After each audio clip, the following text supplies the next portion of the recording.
Kita kembali lagi dengan Bapak-Bapak. Ada Pak Ihsan Abdullah, Pak Hasto, dan juga Pak Suparji. Tadi saya berhenti dengan satu pertanyaan, Pak Ihsan.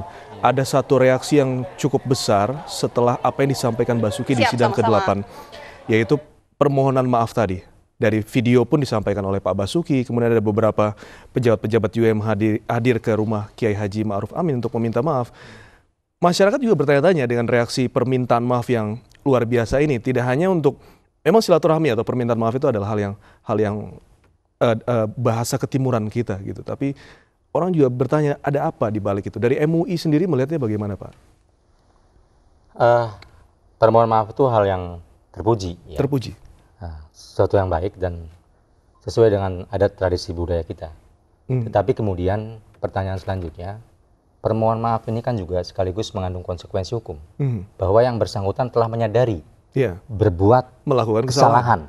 Nah ini yang harus di stressing.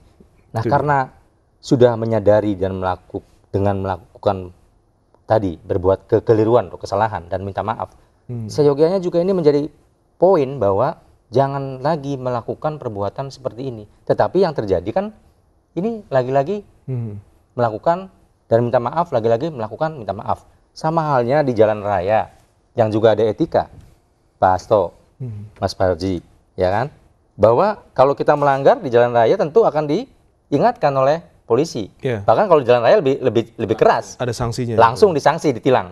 Ini katakanlah sudah dimaafkan, yang lalu sudah clear. Tetapi kemudian dibuat lagi kontroversial dan dibuat lagi kegaduhan yang luar biasa lagi.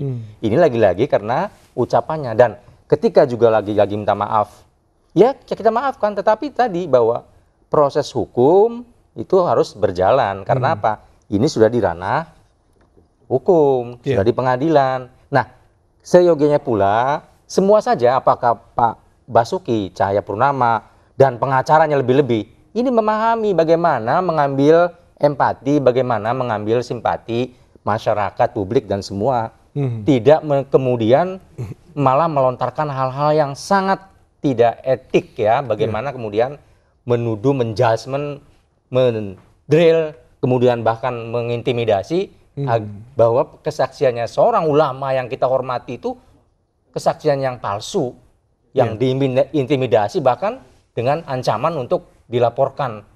Saya hadir sendiri dan itu terjadi. Ini kemudian yang memicu persoalan lagi. Jadi sebenarnya apa guna juga permohonan maaf dilontarkan apabila terus-menerus menimbulkan kegaduhan, kan begitu loh. Nah seyogianya diinsafi lah. Kalau memang minta maaf demi bangsa negara ini, semua ya sudahlah kita maafkan. Tetapi jangan lagi ada statement-statement yang kontroversial, yang kontraproduktif, yang kemudian rame lagi, gaduh lagi. Lalu kita sebagai bangsa ini masa bangsa yang bagaimana? Maaf, melakukan. Nah, ini saya kira yang harus diinsafi bersama. Apalagi Pak Basuki Cahayapurnama itu kan seorang pejabat publik, gubernur yang sikap dan perilakunya menjadi toladan yang dipimpin, ingat loh ya. Kan begitu. Nah, kalau seorang pemimpinnya seperti itu menimbulkan keresahan, kegaduhan, lalu yang dipimpin bagaimana? Baik, Pak Ihsan. Nah, ini persoalan. Pak Hasto dan Pak Suparji, saya akan kembali ke Anda, tapi usai jeda yang satu ini, tetap bersama kami di Special Report.